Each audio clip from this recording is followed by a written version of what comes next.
আসসালামু আলাইকুম। যেখান থেকে দেখছেন আপনারা একটা মর্মান্তিক ঘটনা। এটা হলো আমাদের পদুয়ার বাজার বিশ্ব রোডে ট্রেন এবং বাসে যে অ্যাক্সিডেন্ট হয়েছে, এই অ্যাক্সিডেন্টের দৃশ্য আমাদের এই যে রেল রাস্তার পাশে গাড়ির হর্ন এক্সেল পরে রয়েছে এবং ওই গাড়িটা ওইখানে পরে রয়েছে। মানুষের জামা কাপড় পরে রয়েছে, অনেক মানুষ ক্ষয়ক্ষতি হয়েছে। আসুন আমরা এখন ওই মেন ঘটনাস্থলে যে জায়গায় নিয়ে বাসটা পালাইছে ওই জায়গাটারে দেখি আমরা।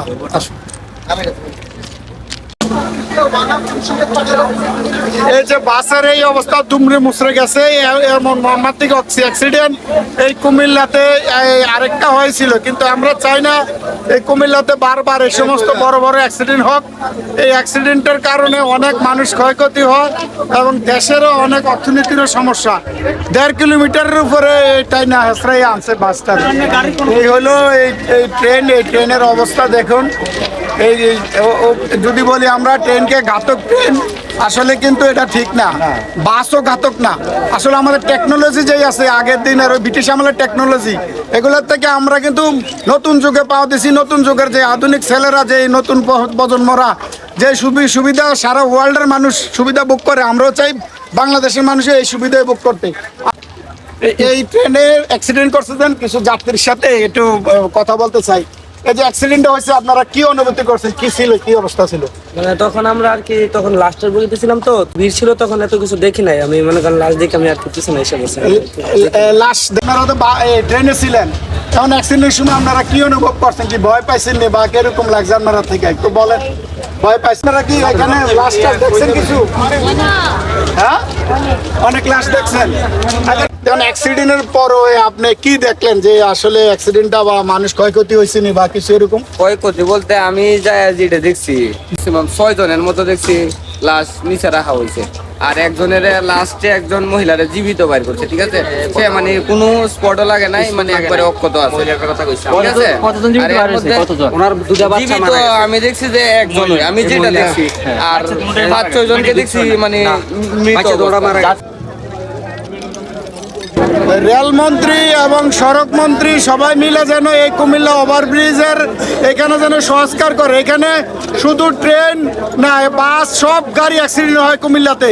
এই অ্যাক্সিডেন্ট থেকে আমরা কুমিল্লাবাসী মুক্ত পেতে চাই। এই উপজেলার সাধারণ সম্পাদক ফারুক ভাই আসছে এই মর্মান্তিক এই অ্যাক্সিডেন্ট ভিজিট করার জন্য। ফারুক ভাই কিছু কথা বলেন, এই আমাদের অ্যাক্সিডেন্ট থেকে যেন আমাদের কুমিল্লাবাসী মুক্ত পায়। আমাদের প্রিয় নেতা জননেতা মনিরুল হক চৌধুরী নির্বাচনী এলাকার এমপি, উনি কালকে রাত্রে থেকেই উনি আমাদের নেতাকর্মীদেরকে নির্দেশ দিয়েছে এই কাজে সহযোগিতা করার জন্য। এখন রেলের যেই কার্যক্রম যদি ঢাকা কুমিল্লা সরাসরি রেল লাইন না হয়, চিহ্নিত করতে হবে। চিহ্নিত করে একটা আমাদের নতুন ঢাকা কুমিল্লা রেল লাইন, আমাদের প্রিয় নেতা জননেতা মনিরুল হক চৌধুরী রেল লাইন ময়দানে একটা প্রস্তাবনা দিয়েছেন। ঢাকা কুমিল্লা সরাসরি রেল লাইন 50 মিনিটের মধ্যে আমরা ঢাকা জায়গায় বুঝতে পারবো। আপনারা সবাই ঢাকা কুমিল্লা সরাসরি রেল লাইন চান তো? এই ঢাকা কুমিল্লা সরাসরি রেল লাইন হবে, এই সময় চাই না আমরা। রেল লাইনকে অনুমোদন করার জন্য উনি চেষ্টা করবেন। সবাইকে ধন্যবাদ। আমরা তো এখানকার লোক, আমরা প্রায় সময় দেখি যে প্রতি বছরই ঈদের দিন এবং রাত্রে এখানে বড় ধরনের দুর্ঘটনা হয়। এটার রেকর্ড আছে, কারণ ওই সময় যারা ডিউটি করে দীর্ঘ সময় ট্রেন না চলার কারণে তারা কর্তব্যকালীন সময় একটু অলস হয়ে যায়।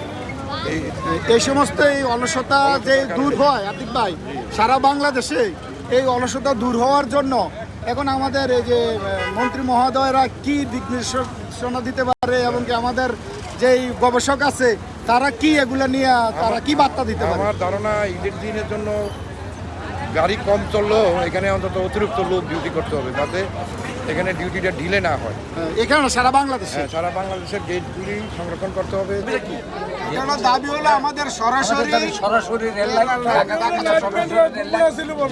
সরাসরি রেল লাইন হলে আমরা 50 মিনিটের মধ্যে ঢাকা পৌঁছতে পারবো। এই অ্যাক্সিডেন্টগুলো হবে না।